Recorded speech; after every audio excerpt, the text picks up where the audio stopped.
नमस्कार, मी अविनाश पाठक आणि आपण बघत आहात प्रतिध्वनी यूट्यूब चॅनलचा स्पष्ट आणि परखड कार्यक्रम. प्रेक्षक हो, महाराष्ट्रात 23 नोव्हेंबर 2024 रोजी विधानसभेचे निवडणूक निकाल जाहीर झाले.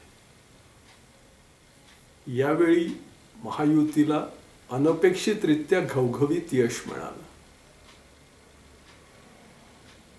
232 जागांवर महायुतीचे उमेदवार विजयी झाले. आतापर्यंतच्या इतिहासातला हा रेकॉर्ड ब्रेक होता. यापूर्वी माझ्या आठवणीनुसार 1972 मध्ये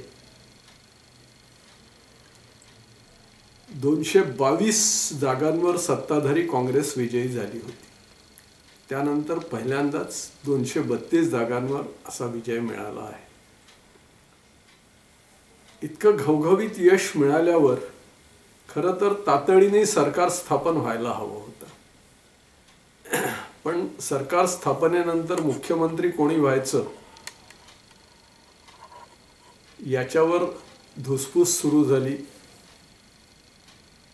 मग फडणवीस मुख्यमंत्री होणार असतील तर मी मुख्यमंत्री होणार नाही म्हणून एकनाथ शिंदे रुसल्याची बातमी आली.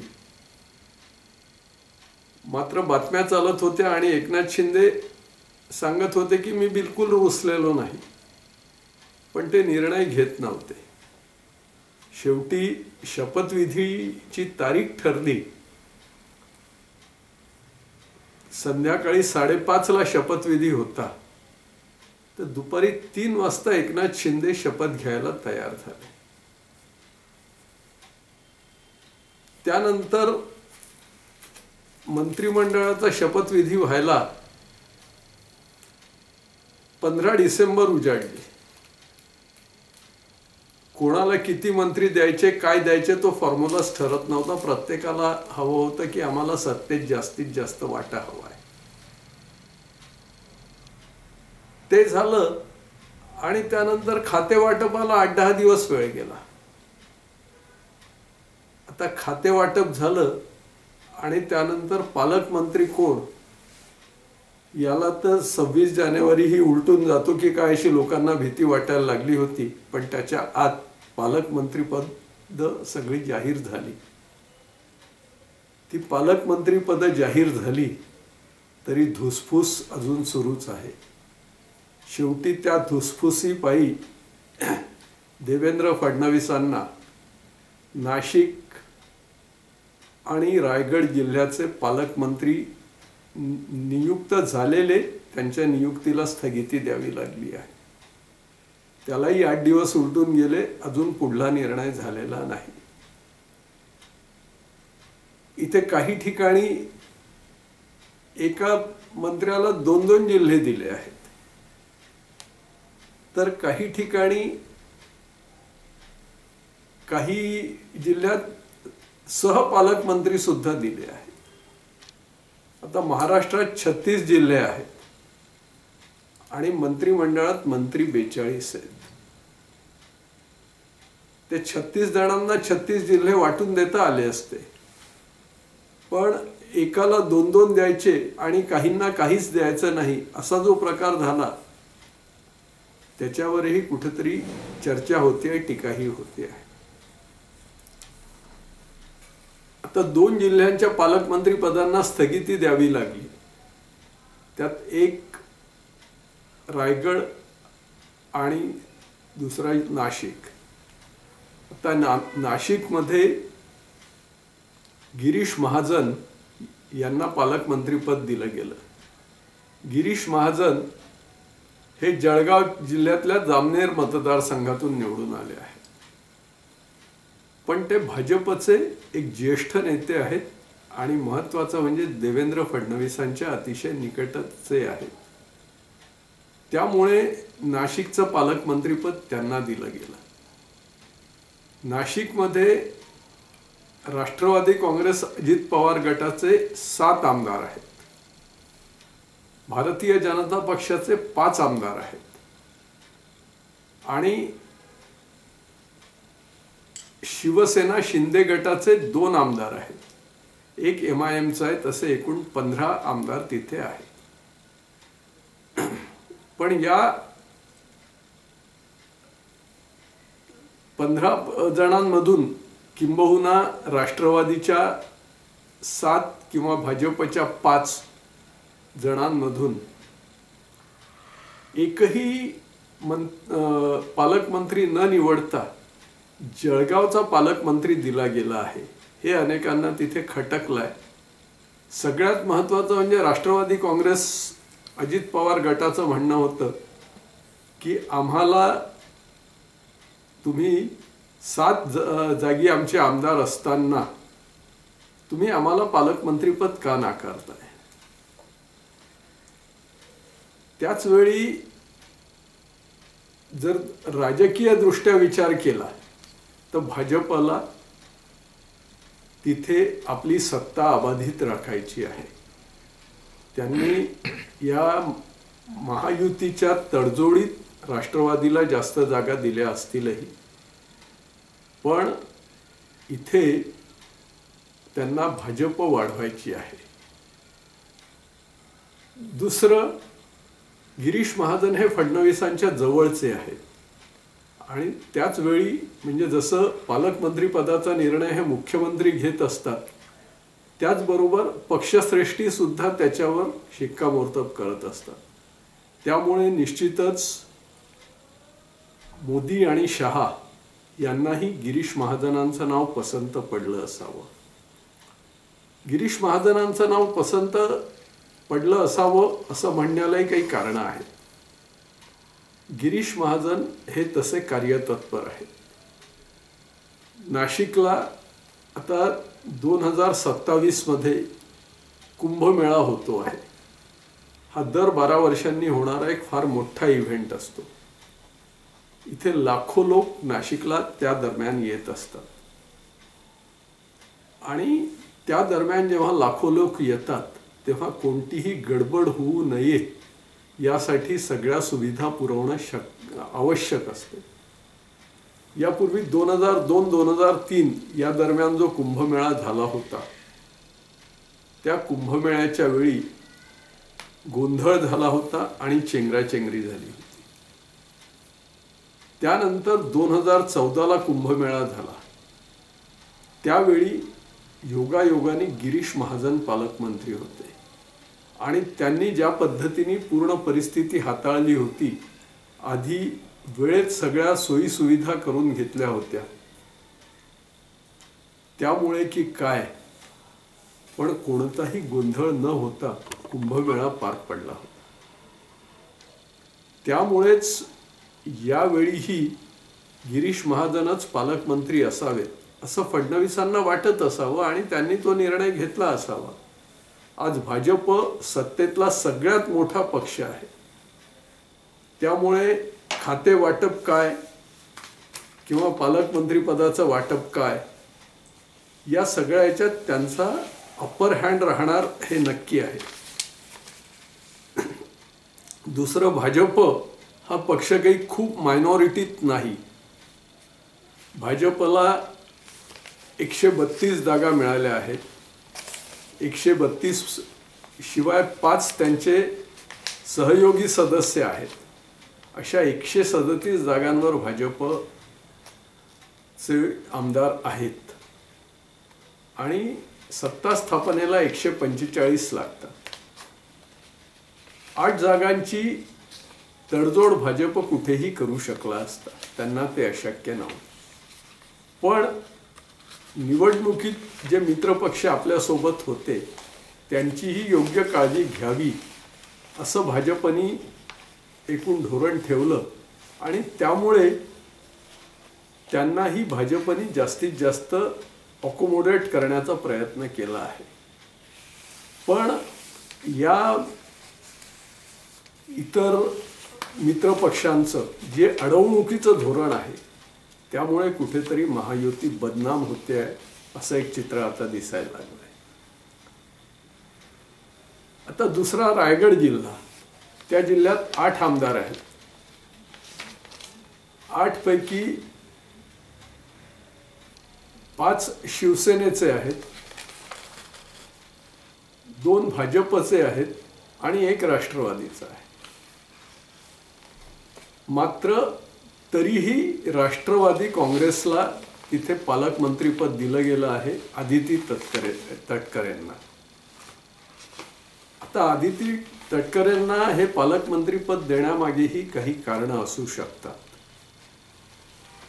कारण आदितीचे वडील सुनील तटकरे हे राष्ट्रवादी काँग्रेसचे एक ज्येष्ठ नेते आहेत.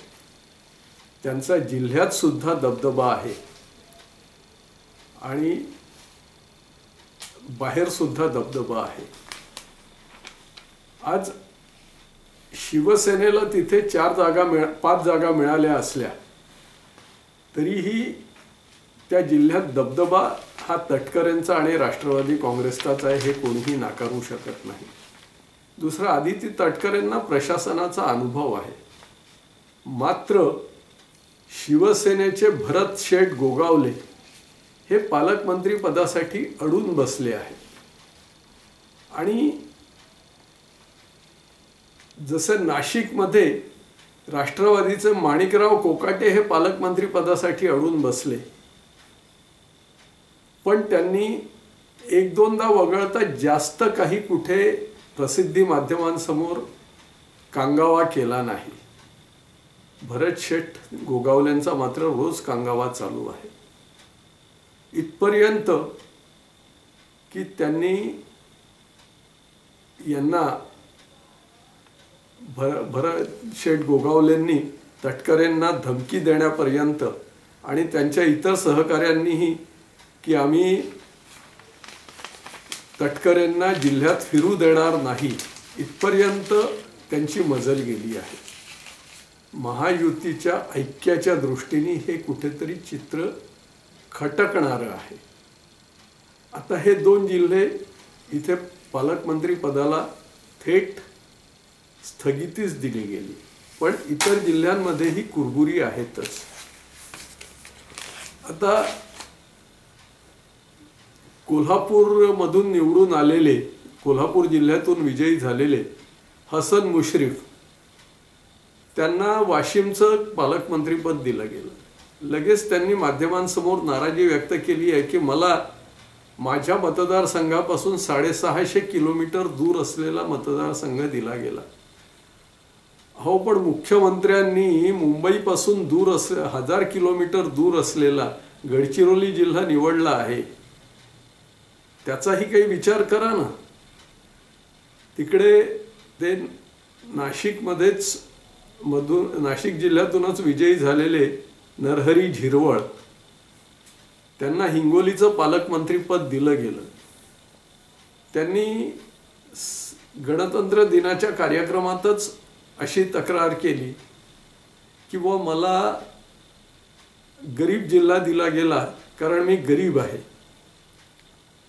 आता हे विधान करण्याचं खरं तर काहीच कारण नव्हतं, पण त्यांनी ते विधान केलं. आता अशा प्रकारे विधानं करून महायुतीतलं ऐक्य कुठेतरी भंग पावतं आहे, कुठेतरी यांच्यात धुसफूस आहे, हे चित्र निर्माण करणं हेच मुळात चुकीचं आहे. आणि इथे संयम सगळ्यांनीच पाळायला हवा. आणि शिवसेना शिंदे गट आणि राष्ट्रवादी काँग्रेस अजित पवार गट यांच्या सगळ्या आमदारांनी कुठेतरी एक भान ठेवायला हवं की भाजपमुळे आपल्याला सत्ता मिळते आहे. आज जर भाजपने ठरवलं की तुम्हाला बाजूला ठेवायचं, तुम्ही त्रास देत आहात, तर तडजोड करून किंवा तोडफोड करून त्यांना बहुमताचा आकडा गाठणं अशक्य नाही. आणि 137 वर गेल्यावर 8 जागांसाठी 9 जागांसाठी ते काहीही काळजी करणार नाहीत हे नक्की आहे. ते सहज बाकी आमदार मॅनेज करतील आणि आपली सत्ता कायम ठेवतील. पण यामुळे नुकसान कोणाचं होणार आहे? तर राष्ट्रवादी काँग्रेस अजित पवार गट आणि शिवसेना शिंदे गटाचं होणार आहे. त्या दोन्ही पक्षातल्या आमदारांनी हे भान राखायला हवं.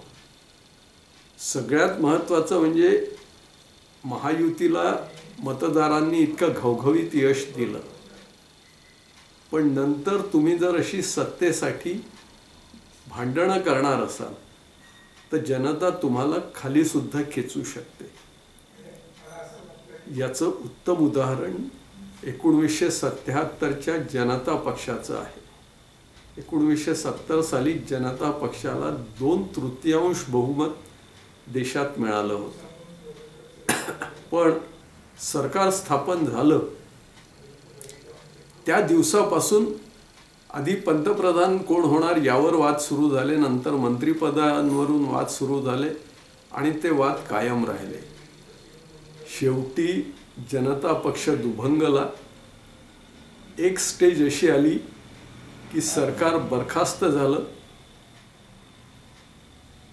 लोकसभा बरखास्त झाली आणि फेरनिवडणुका झाल्या अवघ्या 2.5 वर्षात.